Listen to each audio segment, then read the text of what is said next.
I've got a confession. I've fumbled or busted or drowned or donated to a cab driver many more than one cell phone. In fact, I drop one a year off the dock in one circumstance or another. Jenny, you ever had a situation with a cell phone? Well, when I first left the Prime Minister's office, when I went to the party, I was told I had to give my cell phone back. And so what I did was I put it in a giant pitcher of water and then handed it back. How gracious.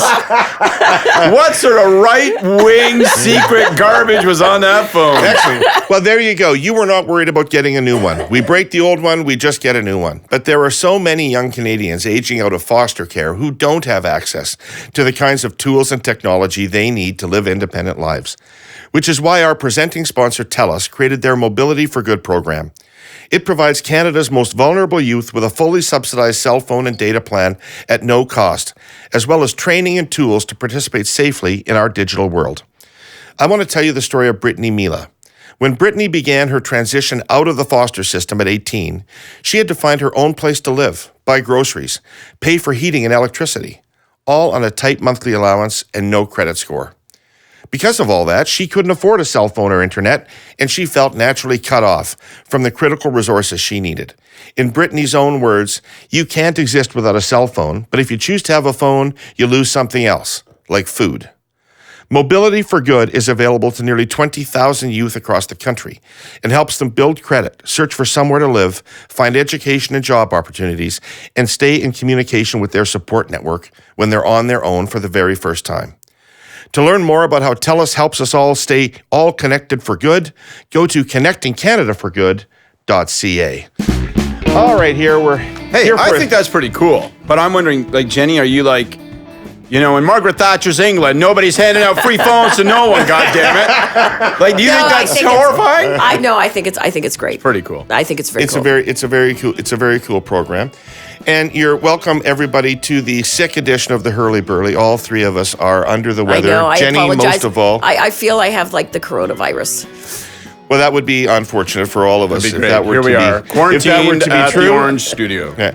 I'm David Herle. Welcome to the Herle Burly. We've got Jenni, Byrne, and Scott Reid. If you're a first-time listener, let me briefly give you the goods on Jenni and Scott.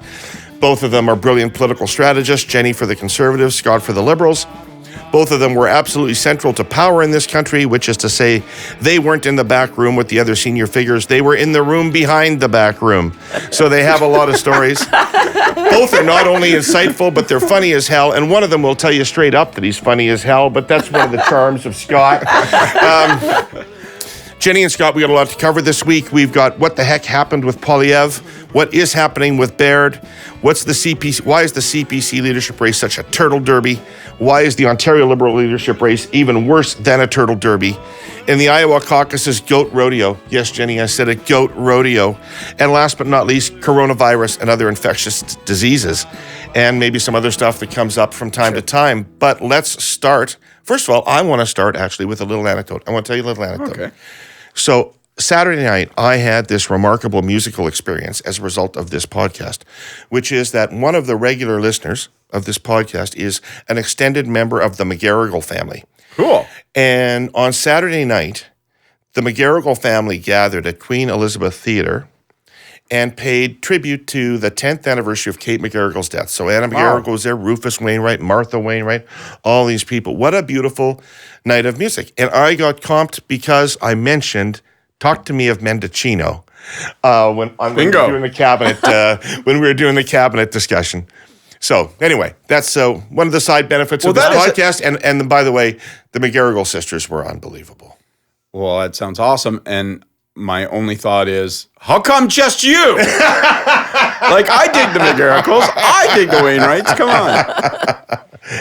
So you did that over watching the Leafs and the Habs? I did that over watching the Leafs and the Habs because, frankly, I really don't give a shit about the Habs anymore this year. I'm done with them. Kovalchuk, trade him or not? Trade him. Trade everything. Anything you can get a pick for. This team is not going to win the Stanley Cup. It's not even close. And they should get rid of Price, and they should get rid of Weber, and they should stick with young kids and build. Get picks. I'm kind of there too. I am generally there. I've been there, but it's so much fun watching Kovalchuk actually score. It reminds me of how long it's been since we had a he won't fucking do that goal over scorer. a season if you bring him back. He's 100. I know, but God, Right? it's fun to see somebody can fill the net for a switch, and I understand, but Le the Blanc guy's not Rouge. Stefan So Richer in 1990. you really would trade Price. I really would trade Price. I would have traded Price 2 years ago. Yeah, I wish we By the had. time the Montreal Canadiens are ready to win a Stanley Cup, he will not be their goalie anymore. They're a Yeah, ways but he's away only from in that. the early. He's like 31 years old. Goalies have like a long shelf life. Well, the evidence is, frankly, that he's already on the decline. Not many people talk about him as absolutely the best goalie in the world anymore. Well, he's not right now, so he would have to reassert himself into that category. Right. Okay. Politics. Jenni, it's been a couple of weeks since we were on. Yeah. Because there's been some interview. And the last time that we were on, we were talking about the Conservative leadership lineup, and we recorded in the morning, and you listed Pierre Poliviere as one of the candidates in the race, and then by the afternoon he was not. How did that go down? Listen, Pierre, he was struggling with the decision to run for days leading up to the leadership race. I knew he was. I was hoping he would run. If you look at the leadership race now, I still think a candidate like Pierre would be tremendous in the race. It's not something I could have said to you guys or on the podcast. Couldn't have said he's waffling, but we'll check back next time we record. Yeah, no. Yeah. But he's 40 years old. He's got a very young family, and his heart fully wasn't in it. And so, by the time we have our next leadership race, at the very least, he'll be under 50. And I really hope he runs then, and I will support him then. Scott, that was kind of shocking that week with both Charest and Poilievre pulling out so suddenly. It changed the entire complexion of the race. It absolutely did, and it's made it a Peter Mackay coronation, with all due respect to Erin O'Toole and his True Blue social media movement. I just think Mackay is walking away with this thing, and so. But I want to just going back to Pierre for 1 second, because I thought it was funny that day. If I had $100 for every reporter in this country that sent me a note that afternoon saying, did Jenni know? Did she not know? And how could she have not disclosed to you guys if she knew it? And if I had $100 for everybody who put that question to me, I could register for $300,000 and be a candidate myself for the Conservative leadership. And what I thought was funny was, people thought that if you'd had suspicions, or even if you were full bore aware that he was going to drop out that afternoon, that you wouldn't have disclose that to David and me. And I was trying to explain to people, you don't have the right to share that information if you were in your spot that day, right? Until and unless somebody drops out, you can't speculate on that. You can't say, hey, David and Scott, please keep this to yourself, because fucking guys like us never keep anything to ourselves. And, you just couldn't certainly share can't that. say it on the air. It is the candidates. It's the candidate's news. Announcement. It's not yours. It's not a supporter's And I was just announcement. surprised that even people that have been in reporting for many years, political reporting, were kept raising that with me. And I'm like, I don't think you guys fully understand part of the charge of being an advisor. You just can't share that kind of thing. Yeah, no, I couldn't have. And as I said, I was hoping that his decision would be that he was going to run. We had a ton of support. We had a lot of ground organizers, and so now it looks like it's between Peter Mackay and Erin O'Toole, and just between us, just between just between us. There's a weird sex thing in the middle of this, right? There's some giant scandal. You guys haven't been. Come on, it's not the family thing, right? No, come on, it's like he has sex with kangaroos or something. No. You're fair. Okay, all right. No, it's. You could tell us. No, Won't tell anyone else. He has a young family. I'm kidding. I know, but it's genuinely what he said. Is Mackay Harper's candidate? Because it all looked for a bit like this thing was kind of that Harper was enmeshed in the replacement of Scheer, and this story about the fund, and then him resigning from the fund, and all the stories about how dead set against Scheer he was. And it seemed like Poilievre might be a perfect Harper candidate in the race. Mackay seems a far less perfect Harper candidate in the race. Is there no Harper candidate in the race, or is Mackay the Harper candidate in the race? I don't think they're. I don't think there's a Harper candidate in the race. But Peter Mackay did serve in government in Stephen Harper's cabinet for 11 years. They have a very good relationship. They have a very they speak often. I'm not sure there's a Harper. Come on, that sounds kind of bullshitty. They speak often. They often attend concerts together. Very no, they don't do that. right? Same color coded bracelets. No, but they do. They get along. Harper likes Mackay. Yeah. But I don't how think, has he ended up the consensus candidate? But I'm sure he is the consensus candidate. He is so far and ahead in terms of momentum. He had a really rough week last week, but I actually don't think the average member actually they saw that. Right. Like, so he had a rough week with communications and pardon me, backtracking on certain things, but I don't think the average member saw that. He is just so far and ahead. He is the only candidate we have ever had in our party that has seemingly been a celebrity, even more so than Harper. Like when Harper ran, he was the leader of the opposition in 2004. He was the leader of the Canadian Alliance. This is a guy he was the longest serving defense minister in Canadian history. He, rumored to have If not dated the most distinguished. rumored to have dated Condoleezza Rice. Okay. Like he's very well known. We're being pretty sloppy with the use of the word celebrity here. Come on, right? Celebrity, like No, I agree Pat with- Harrington from One Day at a Time kind of celebrity. Like, No, I agree with you, but at this point, I think it'll be very hard for Erin O'Toole or whoever else is in the race to be able to catch up to him. When are the delegates being selected? Well, there are no real delegates. It's not like the. Oh, okay, sorry. that's When's right. the vote? When will the votes be? Yeah. registered? So April 27th is when the leadership cutoff or the membership cutoff is, Yeah. and the election date will be on June 28th. Okay. Jesus, that's 5 months from now. Yeah. And the cutoff. So that is a lot of time, Yes. if I might say, for Mackay to blow this. That is a lot of time between Starting with now such a big and lead, yeah. cutoff and now and voting. Possible. I mean, I just don't think he's that good. Like, I think that this is going to be the case where over the course of the leadership, there's going to be some remorse about the candidates. And Possible. is Right Baird, now, we is only- Baird a possibility? I hope he's a possibility. I would love if John ran. Really? How for, long- for John? Pardon me? For John? Listen, John, I think, has a great life. Like he's making a ton of money. He's sitting on boards. He's commenting on politics. I'm not sure it's the best thing for John. I think it'd be great for the party if he ran. Isn't the fact that his name is arising an indication? Remember, he that- was going to be Pierre's chair. It was going to be Pierre's chair. He was writing the report on how Scheer pissed it away. So there's, I mean, it's.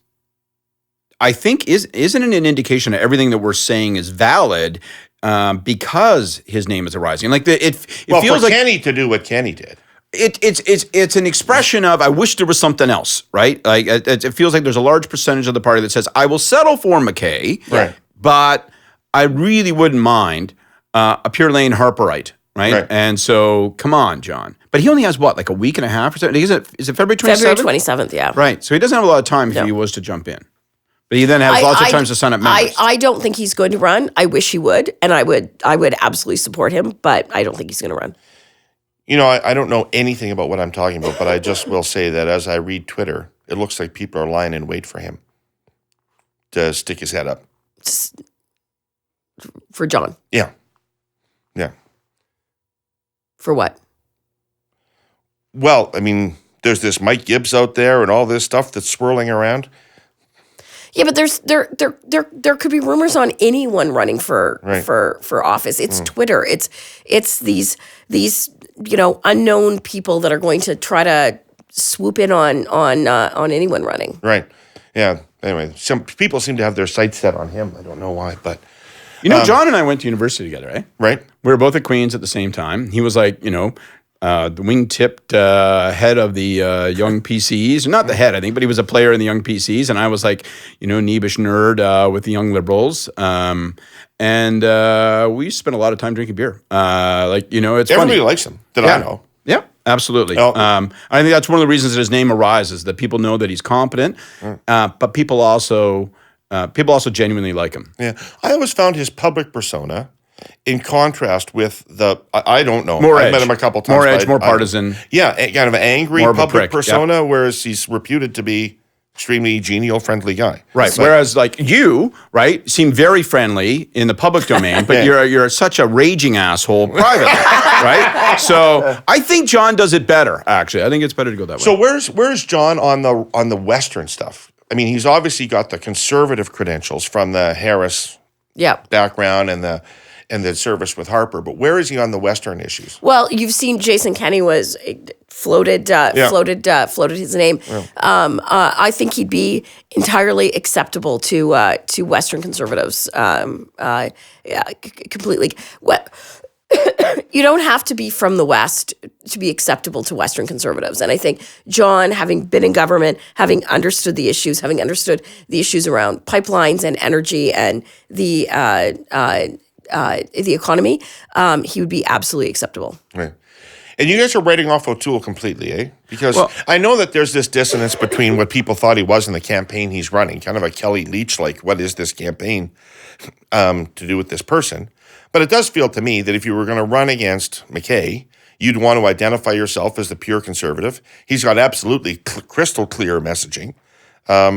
His game has been better than Mackay's so far to date. Yep.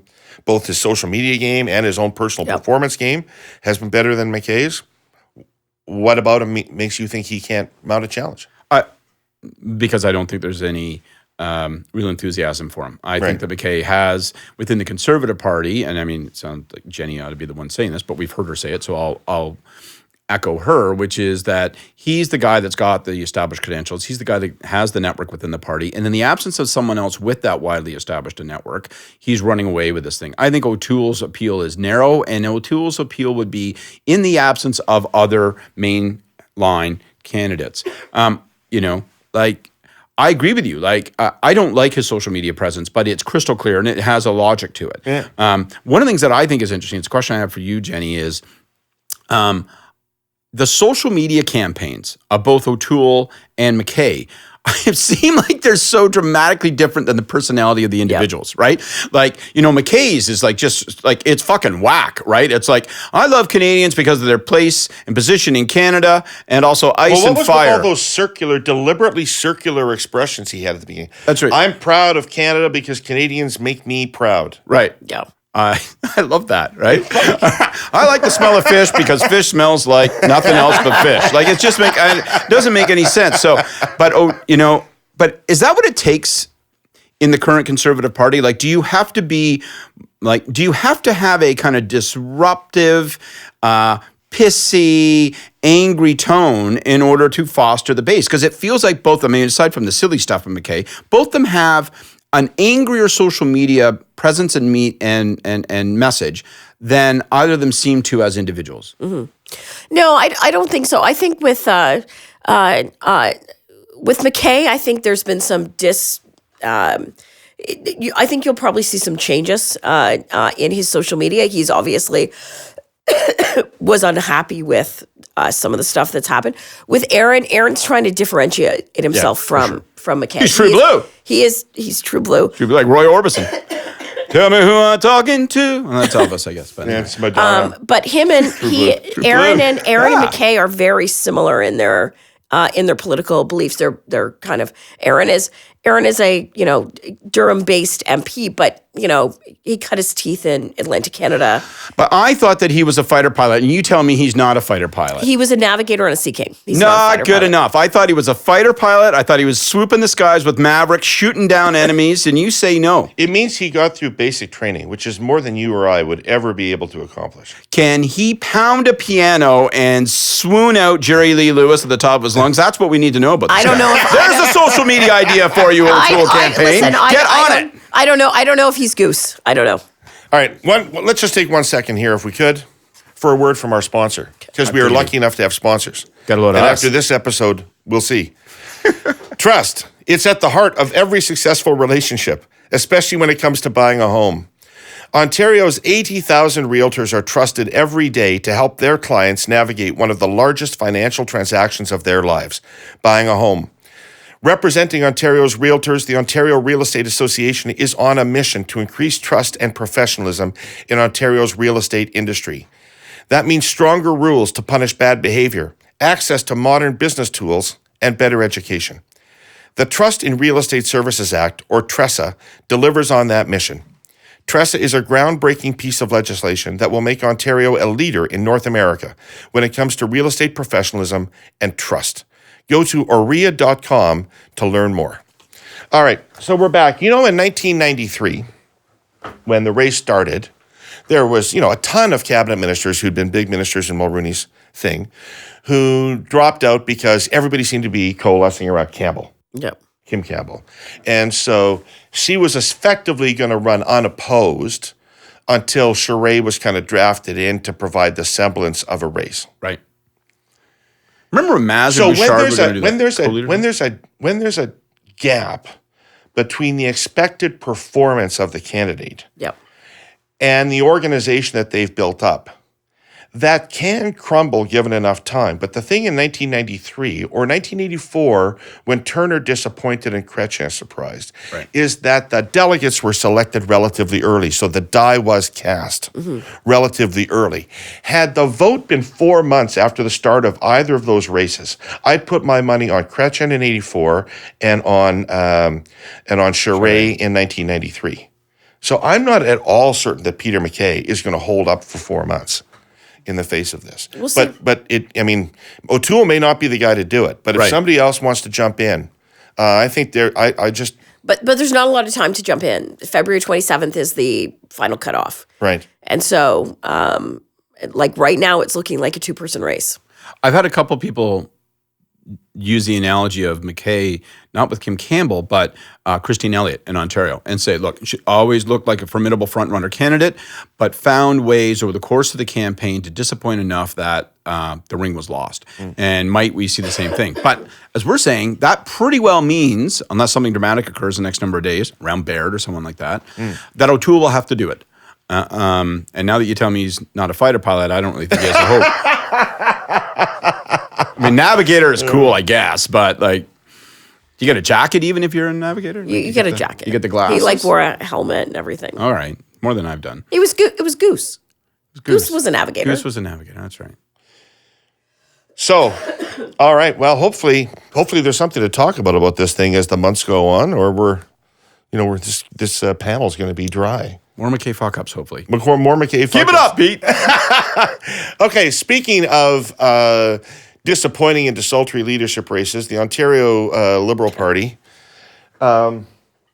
just finished its delegate selection meetings over the course of the weekend, and it looks like Steve Del Duca won a healthy majority of them and is poised for a first ballot victory at the convention. Because let me get this straight. So if you're elected as a Del Duca delegate, you have to vote for him on the first ballot. Right? I think you're tied on the first ballot. Yep. I don't even know if you have to submit a ballot. I think it may be done automatically for So you. it's an automatic win. So it's an automatic The only thing win. you could do in the past, I remember in 96, you could eat your first ballot. Right. Ballot. But I don't no, think there's that's no on. switcher strategy He ain't gonna prior do it. to the first ballot. So He's gonna win. their hope was all that would happen on subsequent ballots, that the people would move from him. Yeah. But that's out of the question now. I had them all on the podcast last week to give them one last chance to try to convince Liberals that it shouldn't be Del Duca, that it should be somebody else. Everybody but Steve came on. Obviously, I mean, I'm not dismissing his tactic. He was well ahead and obviously didn't feel the need to come on. But so the others, since he was not, I said to the others, go at it. Tell me why it shouldn't be Steve Del Duca. Put a stick. And they really wouldn't do it. They really didn't want to. I don't know whether it was because they thought it was over and they didn't want to piss him off or be divisive in the face of that, or whether they just don't want to do that kind of messaging. But they just wouldn't. You listen to it, Scott. What do you think? I agree with you. Nobody wanted to take a run at him. Nobody was really interested in differentiating themselves throughout the entire campaign. So I didn't think there was a particularly interesting campaign. I didn't think any of them deserved to win. I think Kate Graham outperformed from an organizational standpoint. So I guess that's impressive in its own right. Keep an eye on her, maybe, if you're really interested in Ontario politics. But as far as everybody else goes, it was kind of, I thought Mitzi was more compelling than I expected her to be on the podcast, to be fair. But by and large, Del Duca... Look, here's the thing about Steve, and we've known him since we were teenagers. He is not sexy, okay? Flat out, not flashy, not charismatic, isn't going to blow people away. Really should be Jenni, I think, who'd be the judge of that, not you, right? But, well, he and I have talked a lot about it. He's not sexy. I agree with. But he is a bull, right? He is a bull. He will work from dusk, from dawn till dusk, and, it's not... We know the system, David, you and I. It's not easy to get 50% plus one out of and it's really, really hard to consolidate a front-runner status in that system, and he managed to do it. So, look, if hard work and effort mean anything, then the guy will win the next election. No, absolutely. That in the face of any other compelling argument, the fact that he was the only candidate who put together a real province-wide organization that sold memberships in every riding and delivered out delegates in every riding is worth a lot. I mean, he did that. Nobody else was able to do that. Well, Missy Hunter, I think, only got 37 delegates. Was that like 37? There's clearly no organization behind it. I don't remember the number, but it was obviously... Might as well be. Yeah. Sure. It was fucking dead boring, the whole... come on, let's be honest, right? Well, okay. But, Steve is, A, a smart guy, and B, he's, as you said, a hardworking guy. My real issue with... My concern about his assumption of leadership is that... he comes from that King Vaughan area, and I think that his instinct is, and everybody's being careful, he's being very careful about what he says in the leadership, but I think it's pretty clear that he thinks that the government was moving too far to the left in the last administration, and that he wants to yank it back to what he would understand the liberal center to be. And I think what's that's wrong the wrong, with that? I think it's the wrong way to go. Because I think that what they interpret the center to be is not the center anymore. I think that you make a mistake if you think that things like a $15 minimum wage is not a centrist policy. I think you make a mistake if you don't think that childcare supports is centrist policy. If you don't think that pharmacare, for example, is a centrist policy. I remember talking to the Liberal Caucus about this and telling them since 60% of the women who vote Conservative support pharmacare. Okay. So that's a centrist policy. That's not a left-wing policy. It's a centrist policy. So my concern is what the party understands the center to be. Well, those are choices he's going to have to make, obviously, because he is going to be the leader, and he's going to have to determine how he navigates that course. I know this, just as a straight matter of spectrum positioning. Job number one for the next leader of the Ontario Liberal Party is to not permit the Ontario New Democrats to get up off the mat. Right. And if you move too far to a position that sounds like it's a suburban echo of Doug Ford, then you'll leave a lot of real estate open. And who knows, Andrea Horwath doesn't have to be terrible every single freaking day of her career. She might fill that vacuum. But does she stay on? Do the NDP push her out? I'd be out of my mind to get rid of her if I was a working New Democrat. If they were a real party, she'd be gone. It's crazy. Yes. Right? They're the official opposition, and the Liberal Party lost party status. So that is a historic opportunity for them to realign Ontario politics. That window has pretty much already closed on them. They're nowhere. To do that. They're nowhere. They pissed that away. They could easily have won the last election. If you weren't here, I might say they should have won the last election. They were ahead halfway through, and they could easily have won that election. And then even if you go back to 2014, when people are forgetting how terrible she was in 2014, the Liberals were down on the mat completely. And if there was an opening for a woman to run a left-of-center campaign for the premiership, why wasn't it Andrea Horwath? Yeah. Right? They're nowhere. Yeah. They are nowhere, and it's got to be in large measure because she's unappealing. And we're in an era where leadership politics, to go back to our previous discussions about Del Duca and about Mackay, leadership matters a lot. On that, I got a question. I got a question for both of you. On a scale of 1 to 10, where 10 means absolutely certain and 1 means not a chance in hell, where do you rank the likelihood that Doug Ford will be the leader of the Conservative Party going into the next election? that he will lead them through the next campaign. What's the scale again? Scale 1 to 10, where 10 means absolutely certain and 1 means not at all. I think Doug will lead the party leading into the next election. I do too. I think, and I used to think it would be I would have given it a 3. But now I think the party has permitted the stabilization of the craziness to delude them into believing that the government is good now, whereas I don't actually think the government has improved at all. And as a consequence, I think they're just as primed to get absolutely rinsed as they were a year ago. And I'd be just as anxious to get them out if I was a caucus member. But in going back to the NDP and the seats they have, the seats in this area, like we're in Spadina, Fort York, like where we're sitting right now. These seats you guys are going to win back. Yes, we are. Pardon? For sure. 100%. Spadina, Fort York, Toronto Centre, University of Rosedale. Those will be absolute win backs for you guys. Well, yeah, what I learned about those seats when we were in 2014 was that you guys should recruit good candidates in those ridings. Those old downtown ridings that were historically NDP because they were low-income areas are now populated by condos. Yeah. Right? And full of young professionals who consider themselves upwardly mobile and really don't have any interest in the NDP. Right? Well, it's a big problem for the New Democrats because they should have made the maintenance of a Toronto footprint their absolute primary goal in this period. Like, if you say to yourself, to be really bloodless about it, if we lose the next election, that's bad. But what's worse is failing to absolutely fortify our position in urban Toronto. And it looks like there's zero progress on that front, and they're almost certain, as we say, to lose it to the Liberals, and that's a catastrophic outcome for them. Right. So the big news in the world that is generally unrelated to any big news in the world that is unrelated to Donald Trump relates to the coronavirus. Yes, which I feel I might have. I know. And I apologize. I'm infecting all of you. We're now quarantined. We're in the Orange Lounge for several weeks now. 2 weeks. This is a kind of a musical cruise ship. So I know that none of us know anything about the coronavirus, so I'm not going to ask any of us to speak about the coronavirus. Is there any politics in this issue? Is there any politics in the handling of this issue? Is there any...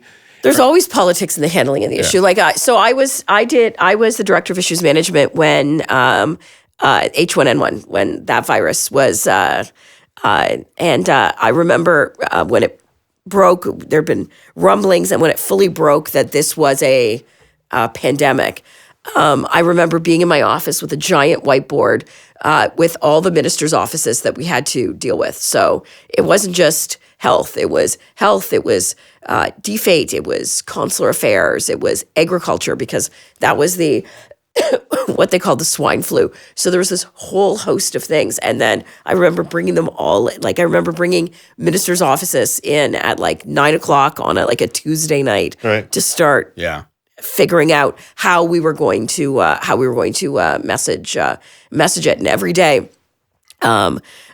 had, and it was over, I remember it being over Easter at the start, and every day having to message to go out and at least give comfort to people, like to people that we were on top of it. And so Leona Glucka was our health minister. And at the time, David Butler-Jones was the head of the Public Health Agency, and Frank Plummer was... recently deceased Frank Plummer? Recently deceased. Both Great guy. Yeah, fantastic guy. And Frank and David would be the ones that would go out and actually give the briefing. Yeah. And with Leona. And I will say this, I know I told you guys this.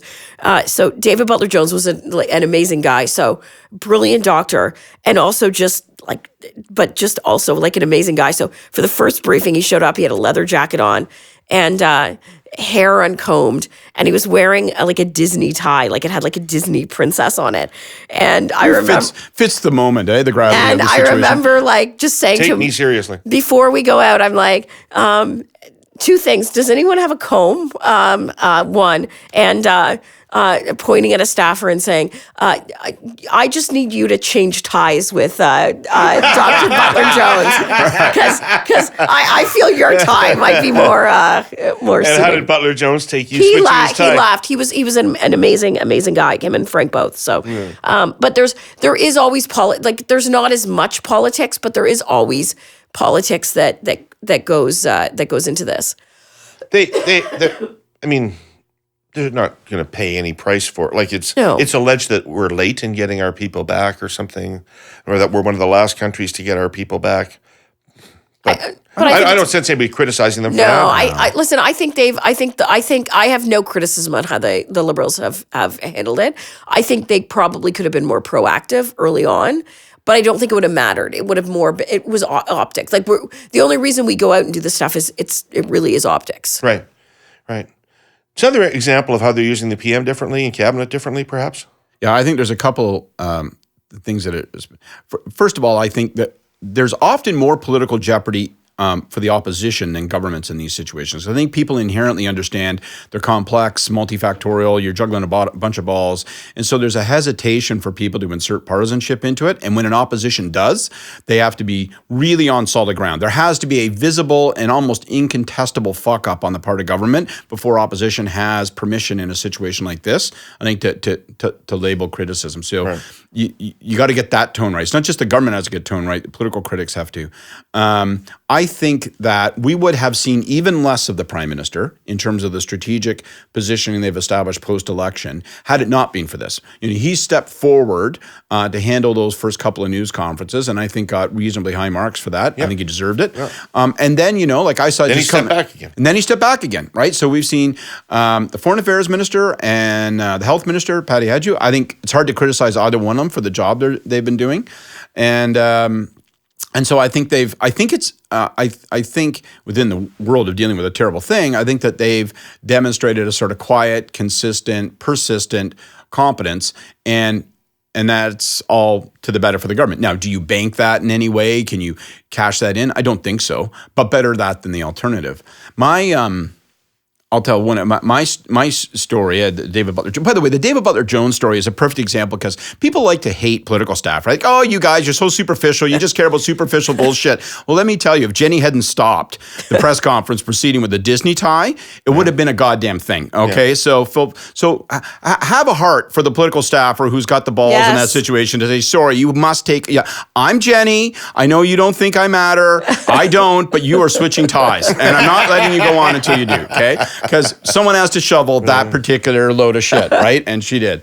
Not so much a pandemic, but I can recall on December 26th, it was Boxing Day when the tsunami hit. And then you had, it was a similar circumstance where you had to get everybody moving together. And that was my story because, I was in the Prime Minister's office, but because it was Boxing Day, everyone was gone, right? Like the Foreign Affairs Minister was in Paris and wasn't in any goddamn rush to get back. I was going to say he wasn't coming back. No, he was not. It was like, well, I can't do much there or here. So he was dry where he was. Yeah, like you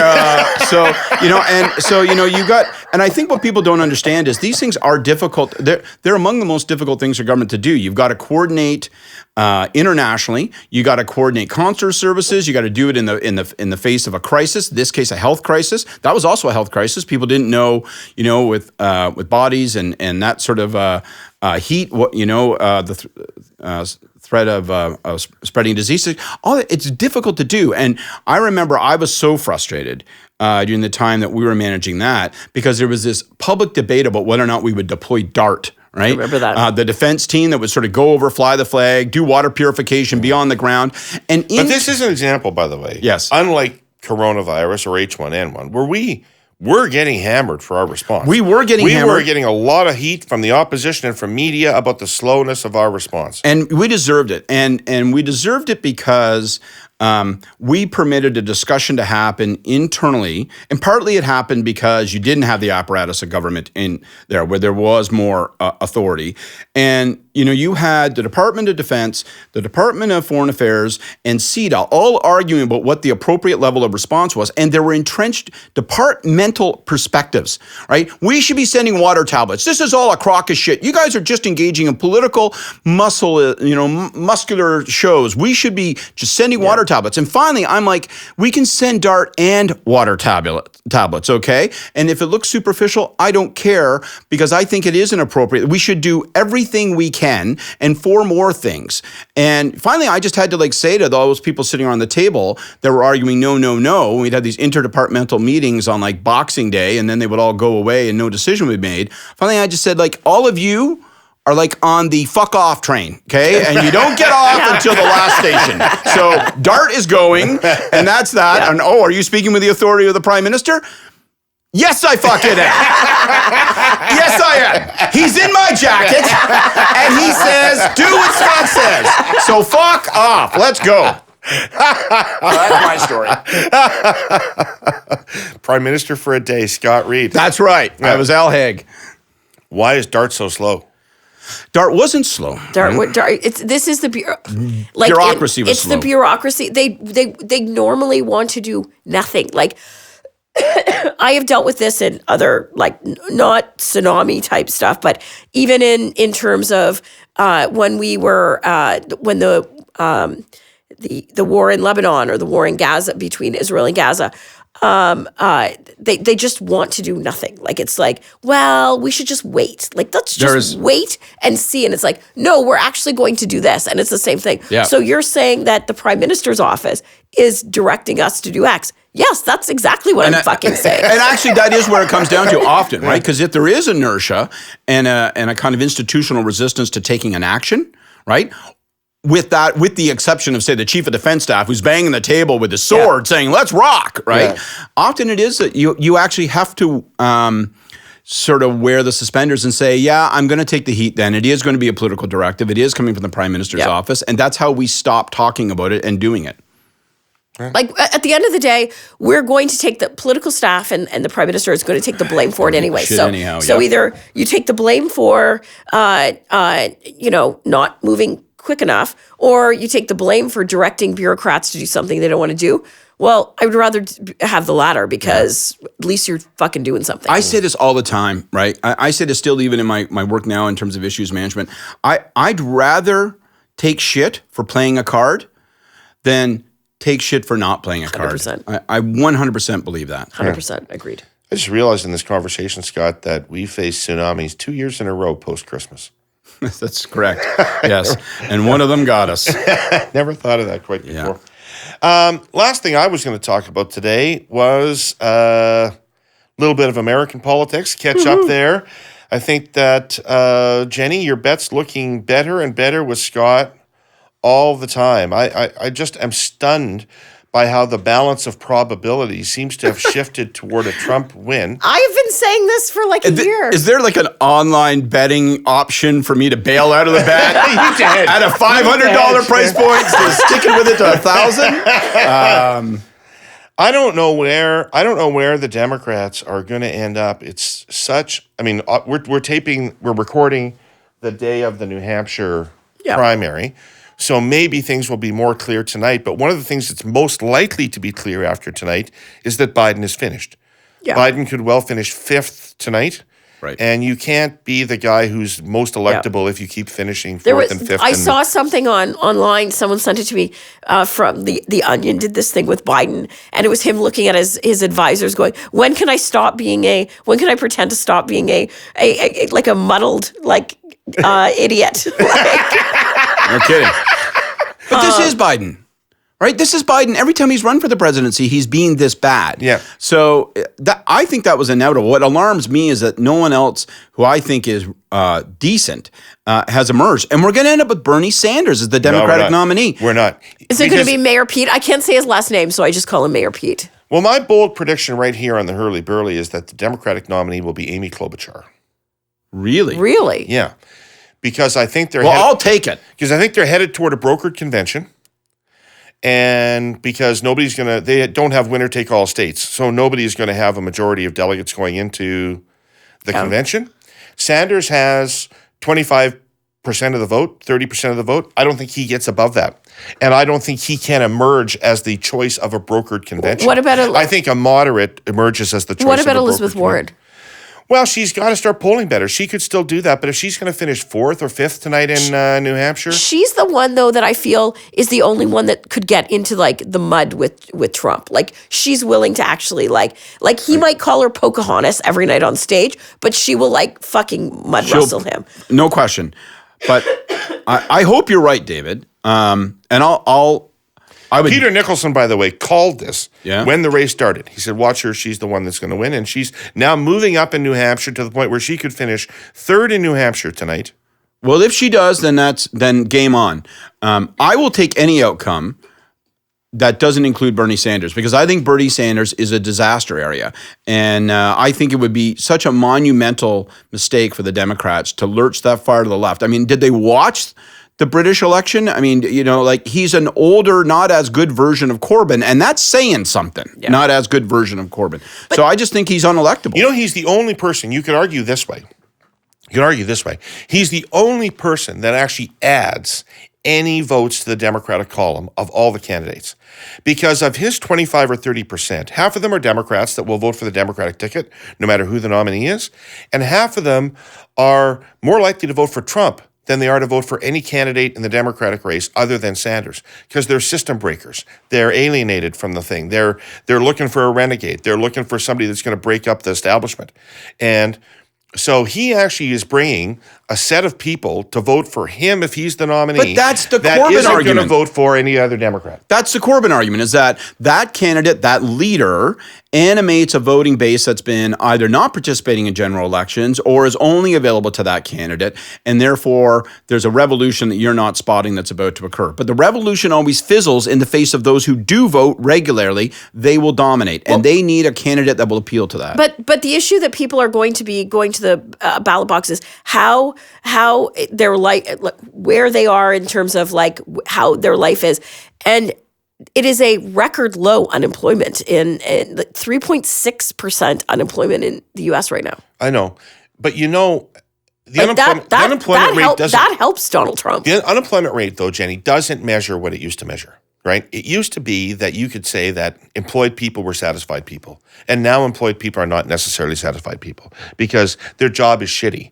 It could be 2 part-time jobs, or it could be a job with no benefits. That's always been the case. No, it's worse now. No, it's always way been the worse case. now. All right, that's why there's still so much economic dissatisfaction and affordability questions with these record low unemployment numbers. It doesn't matter. Donald Trump is going to win re-election. Well, that may quite be. Possibly, but not because everybody's feeling great in the United States. And the election ought to be fundamentally a referendum on Donald Trump. That, to me, throw in a strong healthcare message from the Democrats and make it healthcare plus referendum on Trump, and you got a winning recipe. But only certain kinds of candidates can run that. Like if you're Sanders, you distract and pollute that discussion with a whole bunch of, well, how whack are you?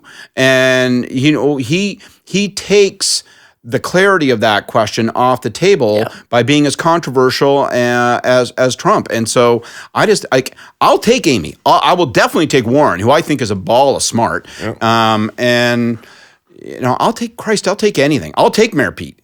Well, let me ask you Smug little bugger. How would you feel? Just all ideological considerations aside, how do you feel about the prospect of Mike Bloomberg becoming president? Because I am mightily offended at the way he's seeking this job. And I think if it turns out that you can literally buy this thing, not campaign, not subject yourself to any of the normal scrutiny of a candidate, not do any of the things that are expected of candidates, and just put hundreds and hundreds of millions of dollars on television and win, that bugs me not as much as Trump, but it bugs me a lot. Yeah, I agree. Yeah. But I don't think he will. I don't think he will end up being I don't think it'll work. Right. And I don't think he probably will either. But, it's got him up into double digits in lots of states where... I don't think it'll work. If he's the alternative, I'll take it. But I think it creates an unhealthy dynamic and sort of and it sounds highfalutin in the sort of Democratic construct. I mean, I want Dr. Doom to lose. I don't think Dr. Doom should be president, but I don't necessarily think Mr. Fantastic should be president either. I want a mortal, okay? I want a normal person. So, no superheroes in office or supervillains. Absolutely. Well, listen, this was fun, and I won't tax your voice anymore. I know. Thank you for coming out. Sorry. No. Thank you for toughing it out and doing this with us. It sure wouldn't be the same without you. That's for sure. See you, Squeaky. Oh, you can still laugh. That's interesting. Can you sing? Is your singing voice unaffected by the cold also?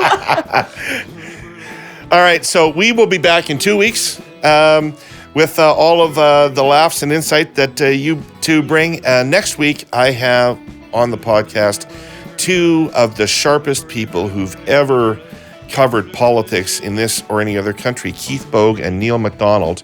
Both recently retired from the CBC, joined me in conversation about their observations of the last 20 years in the States where they've been working for the CBC. And they've witnessed both the decline of journalism and the decline of democracy over that period of time. And we had a pretty vigorous conversation about both of those things.